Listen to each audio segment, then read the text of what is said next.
अकीदा आपका तहस नहस हो गया तो बच जाइएगा, आखिरत बचा लीजिएगा अपना। तो जिस किताब की जरूरत सबसे ज्यादा इस उम्मत को थी, जिसकी ताल्लुक मरने से लेकर और हमेशा हमेशा के लिए इन्फिनिटिव जो जरूरत थी जिस आखिरत के लिए, उसी किताब को सबसे ज्यादा इग्नोर किया गया। आप 1000 लोगों के दरमियान इस किताब को उठा के पूछे कि कितने लोग हैं जिन्होंने अकीदा कुरान से सीखा है। जो अकीदा आप रखते हो, बरेलवी हैं वो अकीदा रखते हैं भाई कि उनको कब्र के ऊपर जो अल्लाह से दुआ करनी है तो वसीला चाहिए, उनके ऊपर सजदा करना है तो सजदा ताजीमी है। एक सजदा हराम है, लेकिन उनके अंदर एक कॉन्सेप्ट है कि एक सजदा हलाल है, सजदा ताजीमी कर सकते हैं किसी को भी, उनके अंदर ये कॉन्सेप्ट है। ठीक है, उनके अंदर सैकड़ों किस्म के कॉन्सेप्ट है, गैरुल्लाह के लिए नजर न्याज वगैरह, ये सारी चीजें, मिलाद वगैरह, वो चहल्लम चलीसा, ये सारी चीजें। ठीक है, जो भी है आप अपना अपने पास रखें। क्या इस चीज को आपने कुरान से सीखा है? क्या ये कुरान में आपने कहीं देखा है कि ये चीजें मौजूद हैं? अगर देखा है तो मुबारक, अगर नहीं देखा है फिर अकीदा रखते हैं आप ऐसा, तो आप क्या कर रहे हैं? कौन से यूनाइट होना चाहते हैं आप? किस यूनिटी की बात कर रहे हैं आप? अगर आप देवबंदी हजरात हैं तो आप, कोई भी शख्स हो, मैं नहीं जानता यहाँ कौन है क्या है, अगर आप देवबंदी हजरात हैं तो आप 3 दिन 10 दिन 40 दिन के लिए, 1 साल के लिए आप जमात में जाते हैं, उसके अंदर एक किताब फजाइल अमाल को कसरत से पढ़ते हैं। आपने कभी तहकीक किया है कि आप जो 3 दिन 40 दिन 10 दिन के लिए जमात में जाते हैं, ये कुरान में कहीं लिखा है? हदीस मुबारका में कहीं लिखा है? नबी कहीं जाते थे, सहाबा कहीं जाते थे, इस तरीके की कहीं जमात क्रिएट करते थे? आपने पढ़ा है उसको? आप जिस तरीके की नमाज पढ़ते हैं, आप जो आपका नमाज का तरतीब है, आपने देखा है कि नबी ऐसे नमाज पढ़ते थे? जो भी अकीदा है, अगर अहले हदीस है, अहले हदीस के अंदर जो भी उनका अपना अकीदा है, क्या अहले हदीस है जो भी है, उससे आप पूछे कि क्या आप अहले हदीस है, तो क्या आप जो भी अकीदा रखते हैं, क्या आपने इस कुरान से अपना अकीदा सीखा है? अगर नहीं सीखा है, जो कोई हो, अगर कुरान से अपना अकीदा नहीं सीखा है तो 100% गुमराही में। अगर अकीदा कुरान से सीखा है तो मुबारक, जो कोई भी हो, अगर अकीदा कुरान से सीखा है, उसके पास दलील कुरान की है तो मुबारक, और नहीं है तो फिर आपका ठिकाना जहन्नम, आपको कोई नहीं बचा सकता है। तो जिस किताब को सबसे ज्यादा सीरियस लेनी थी, वो किताब सबसे ज्यादा इग्नोर की गई। फिर यूनिटी कैसी? किस यूनिटी की बात कर रहे हैं आप? अब देखें, आपको मैं कुछ अहम पॉइंट दिखाता हूं। ये देखें, ये किताब है। देखें, यूनिटी रट लगाने से नहीं होती। यूनाइट होने के लिए एक टर्म चाहिए, एक प्लेटफॉर्म चाहिए, एक वे चाहिए। ये है किताब तज़किरतुर रशीद। ये देवबंदी हजरात की एक अहम तरीन किताब है। अगर यहाँ पे कोई हो तो अपने जहन को बिल्कुल खोल के सुन ले। मैं कोई तनकीद नहीं कर रहा हूँ, मैं हकीकत दिखा रहा हूँ। मैंने तो किताब नहीं ना लिखी है भाई, मैं बयान कर रहा हूँ, मैं तनकीद नहीं कर रहा हूँ। ये किताब सब, ये तज़किरतुर रशीद है, ये अहम तरीन किताब है। ये रशीद अहमद गंगोही के बारे में। ये देखें, इस किताब के जिल्द 2 के सफ़ा नंबर 17 पे लिखा है कि सुन लो, हक वही है जो मेरी बात जुबान से निकलती है। हक वही है जो मेरी जुबान से निकलती है। अब देखिए, इसको मैं पूरी इबारत पढ़ देता हूं कि सुन लो, हक वही है जो रशीद अहमद की जुबान से निकलता है। और बक्सिम कहता हूं कि मैं कुछ नहीं हूं मगर इस जमाने में हिदायत व निजात मौकूफ है मेरी इत्तबा पर। आप लोग समझ रहे हैं? ये साहब कह रहे हैं कि हक वही है जो मेरी जुबान से निकलती है।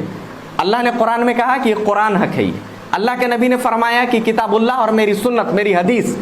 आप फरमा रहे हैं कि हक वो है जो मेरी जुबान से निकलती है।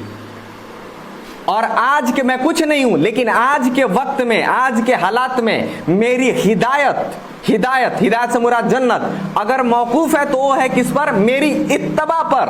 और कुरान सैकड़ों जगह गवाही दिया है, अतिउल्लाह व अतिउर रसूल, अल्लाह की इताअत करो और अल्लाह के रसूल की इताअत करो। और ये साहब कह रहे हैं कि मेरी इत्तबा पर हिदायत मौकूफ है, मेरी इत्तबा पर। आप किस चीज की यूनिटी की बात कर रहे हैं? कौन सी यूनिटी की बात कर रहे हैं? आप इनकी एक और किताब है तज़किरतुर रशीद, नहीं तज़किरतुर रशीद नहीं, यहाँ पे वो किताब होगी गालिबन, उसूल करखी मैं रखा था यहाँ। एक किताब है इनकी उसूल करखी। सर खैर आप लोग तहकीक कर लीजिएगा। उसूल करखी के अंदर उसके अंदर एक इबारत लिखी गई है। उसके अंदर लिखा गया है कि हर वह कुरान की आयत जो अइम्माए अरबा से मुराद 4 इमाम, उसमें इमाम आजम अबू हनीफा रहमहुल्लाह, उसके में लिखा है कि हर वह कुरान की आयत जो इमाम अबू हनीफा के मुखालिफ हो, उस कुरान की आयत को मनसूख कर दिया जाएगा। किस यूनिटी की बात कर रहे हैं? आपकी किताब में लिखा है उसी इबारत के अंदर कि हर वह नबी की हदीस जो इमाम के खिलाफ हो उसको तब उसके अंदर तरमीम की जाएगी, उसको मनसूख समझा जाएगा, उसको ज़ईफ समझा जाएगा। किस यूनिटी की बात कर रहे हैं? कहाँ यूनाइट हो ये उम्मत? यूनाइट देखिए, आम आदमी है वो नहीं जानता है, वो नहीं पढ़ा लिखा है, अलग की चीज है। लेकिन जो जानता है वो पढ़ा लिखा है ना। आम हर आदमी तो आम नहीं है ना, हर आदमी आम नहीं है। तो जो किताबों को जानता है वो जानता है कि भाई आपकी फिक़ह चल रही है तो किस तरीके से चल रही है। आपके पास अल्लाह ने उतारी थी 2 किताब, एक कुरान हकीम, एक नबी की हदीस। आपको इसकी इत्तबा करनी थी। आपको किसने कहा कि इन सारी किताबों की इत्तबा करें? आपको किसने कहा कि ये 150 साल पहले की लिखी गई फ़ज़ाइल अमाल की इत्तबा करें, जिसके अंदर कम से कम 200 से ज़्यादा कम से कम किस्सा सूफियों की लिखी हुई हैं? आपको किसने कहा? आप कैसे यूनाइट होंगे? ये देखें, अभी ये किताब है अल मलफूजात आला हजरत, जिसके अंदर एक वसाया शरीफ, ये किताब है, ये वसाया शरीफ, ये लिखे हैं आला हजरत इमाम अहमद रजा खान।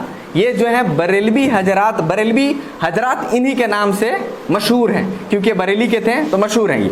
ये लिखते हैं अपनी किताब के अंदर, देखें ये, कि मेरा दीन और मेरा मनहज वही है जो मेरी कुतुब से जाहिर हो, और ये मेरी किताबों से जाहिर हो। मैंने जितनी किताबें लिखी हैं उसी से जाहिर हो, और ये तमाम फर्ज से अहम फर्ज है, इसी को मजबूती से तुम थामे रहना। इनकी जुबान से, इनकी कलम से जो बात निकल गई है वो हक है, और तमाम फर्ज से आला फर्ज है, और उसी को मजबूती से थामे रखा जाए, और वही दीन है, ये इस्लाम है। किस यूनिटी की बात कर रहे हैं? अल्लाह ने कहा था वातसिमु बिहब्लिल्लाहि जमिया, अल्लाह की रस्सी कुरान को थामो। आप थमवाने पे उड़े हैं अहमद रजा खान को। यूनाइट उम्मत कैसे हो? मैं चाहता हूं कि यूनाइट हो जाऊं, पर कैसे? कुफर पे तो यूनाइट नहीं हो सकता ना। मैं अल्लाह के नबी सल्लल्लाहु अलैहि वसल्लम ने जब मक्का के अंदर दावत पेश किया था, अबू जहल को जब तौहीद की दावत दी थी, तो तौहीद वो क्या चाहता था? अबू जहल ने यही कहा था ना कि मोहम्मद सल्लल्लाहु अलैहि वसल्लम जो आप दावत देते हैं आप देते रहे, मुझे फर्क नहीं है। आप कहते हैं कि अल्लाह की इबादत होनी चाहिए, मुझे कोई फर्क नहीं है। हम 1000 को बुत पूजते हैं, एक और इजाफा कर लेंगे, एक अल्लाह को और पूजना शुरू कर देंगे, मुझे कोई फर्क नहीं है। लेकिन ये जो कहते हैं ना कि ला इलाहा, कि कोई माबूद दूसरा नहीं है, ये मुझे मंजूर नहीं है। कि दूसरा माबूद मत कहिए, आप कहिए कि अल्लाह, अल्लाह माबूद है, इससे मुझे इत्तफाक है। लेकिन ला इलाहा मत कहिए कि दूसरा लात है, मेरा उज्जा है, मनात है, वद है, सुआ है, यागूस है, याऊक है, नसर है, ये सारी हमारी बुतें हैं, ये सारी हमारी खुदाएं हैं। तो हम इनकी इबादत करेंगे, हम इनके लिए जो है इनकी सिफारिशें करेंगे, हम इनसे दुआएं करेंगे। तो ये नहीं कहें कि ये खुदा नहीं है। हाँ, आप कहें कि अल्लाह खुदा है, आप माने कि हर रब जो है अल्लाह है, मुझे कोई तब जो है मसला नहीं है। और आइए इस बात पे यूनाइट हो जाए। नबी यूनाइट हो गए थे, नबी यूनाइट हो गए थे, नबी ने अपने जमीर का सौदा कर लिया था। इस दावत को रोकने के लिए अबू जहल तो कोशिश किया ही, अबू तालिब जो नबी सल्लल्लाहु अलैहि वसल्लम को अपने लख्ते जिगर जिंदगी भर माने हैं, वो अल्लाह के रसूल के पास गए कि मोहम्मद जो आप दावत देते हैं सल्लल्लाहु अलैहि वसल्लम, आप दावत दें, कोई फर्क नहीं पड़ता है। लेकिन अबू जहल ऐसे कह रहा है, अबू सुफियान ऐसे कह रहे हैं, तो फला ऐसे कर रहा है, ये वो ऐसे कर रहा है, वो सरदार ऐसे कर रहा है, आपको कत्ल की साजिशें रची जा रही हैं, तो खामखा जो है आपके ऊपर मुश्किलात आ जाएंगी। तो इस दावत को रोक दे कि ला इलाहा इल्लल्लाह, ला इलाहा कोई माबूद नहीं, इस दावत को रोक दे एटलीस्ट। अल्लाह के नबी ने कहा था कि चचा आप सूरज को मेरे एक हाथ पे ला के रख देंगे और चांद को एक हाथ पर ला के रख देंगे और कहेंगे मोहम्मद इस दावत से वापस हो जाओ, तो अल्लाह की कसम मैं इस दावत से वापस नहीं। तो नबी क्या इत्तेफाक रख लिए थे उनकी बातों से, यूनाइट हो गए थे? नहीं हुए थे। तो यूनाइट के लिए एक टर्म होती है। फिर नबी सल्लल्लाहु अलैहि वसल्लम ने तौहीद की दावत दी, जिसको कबूल करना था कबूल किया, जिसको नहीं करना था नहीं किया। नबी सल्लल्लाहु अलैहि वसल्लम मक्का से मदीना हिजरत किए। हिजरत करने के बाद जब वहां से दोबारा माइग्रेट हुए हैं, जो लोग इस्लाम कबूल किए, जिनके पास कोई रास्ता नहीं था वो भी इस्लाम कबूल किए, फिर सारे यूनाइट हो गए। तो यूनिटी के लिए एक टर्म होती है, और वो टर्म है कुरान, वो टर्म है हदीस। अगर आप इससे इत्तेफाक रखते हैं तो मुबारक। अगर आप इन 2 कौड़ी की किताबों को लेके, जो एक कहता है कि मेरी जुबान से जो निकले वो हक है, ये कहता है तमाम फर्ज से अहम फर्ज मेरा दीन है ये, और ये दोनों जो जमीयतों की बानी है, यूनाइट उम्मत कैसे हो? इनकी फिक़ह चल रही है आपकी किताबों, आपकी जमीयत के अंदर, यूनाइट उम्मत कैसे हो? किस यूनिटी की बात कर रहे हैं आप? तो उम्मत को यूनाइट होने के लिए वाहिद एक रास्ता है, जिसको दुनिया में सबसे ज्यादा इग्नोर की जा रही है, वो है कुरान हकीम।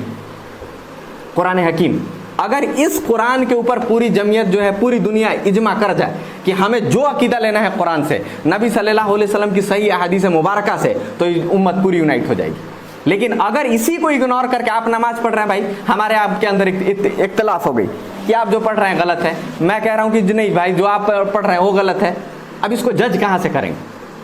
जज कैसे होगा?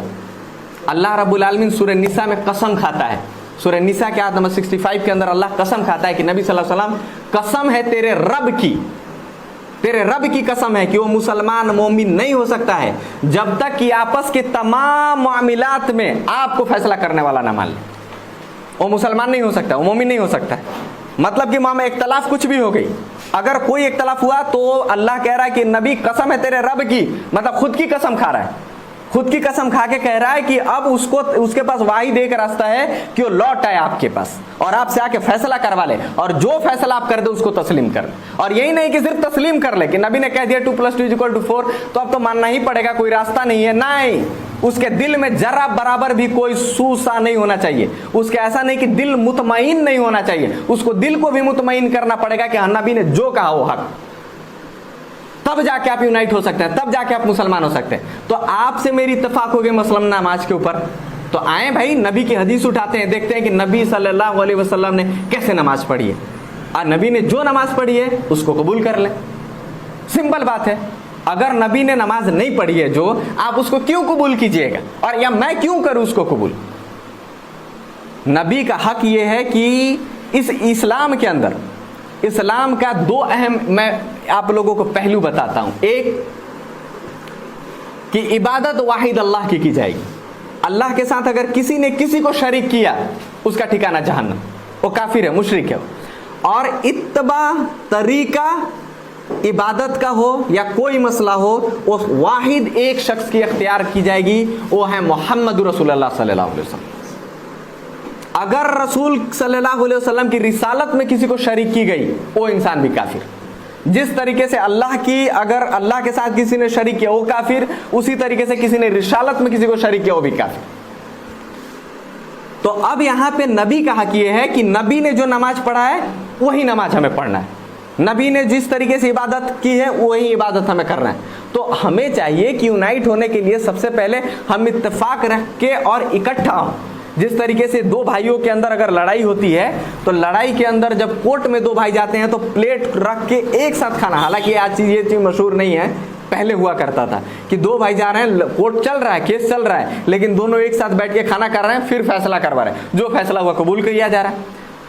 तो आज उम्मत इकट्ठा हो, एक साथ खाना खाए, एक साथ पिए, एक साथ मोहब्बत करें और किताबें खोल के खड़ा हो जाए कि आइए हम देखते हैं कि अल्लाह ने क्या कहा, नबी ने क्या कहा। नबी ने जो कहा, अल्लाह ने जो कहा उसको हम तस्लीम कर लें। इसमें कोई आना कोई ना रखे कि नहीं मेरी इज्जत जा रही है तो मैं हार रहा हूं, ये कोई आना ना रखे। नबी ने जो कहा उसको कबूल कर लिया जाए। आप देखिए ये अगर सिफत आ गई 10 दिन के अंदर, मैं कह रहा हूं गारंटी की इत्तेहाद हो जाएगी 10 दिन के अंदर।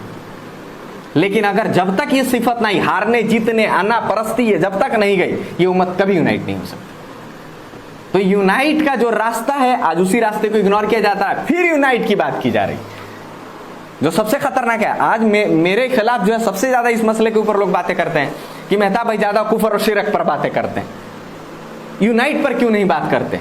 यूनाइट पर मैं किसको यूनिटी की बात करूं भाई? कहां से यूनिटी कहां होनी चाहिए, कैसे होनी चाहिए, आप कुछ समझ ही नहीं रहे हैं, समझ ही नहीं पा रहे हैं, मैं किस यूनाइट की बात करूं? तो यूनिटी के लिए जरूरी है किताब और सुन्नत को थामना, अदरवाइज कोई यूनिटी नहीं हो सकती। अब जो शख्स यूनिटी चाहता है उसको कहिए कि किताब और सुन्नत थामे, और अगर अपने अमल को किताब और सुन्नत से साबित करे, और अगर वो नहीं कर रहा है फिर यूनिटी की बात कर रहा है, तो एक बात आप याद रख ले, पत्थर के लकीर पे लिख ले।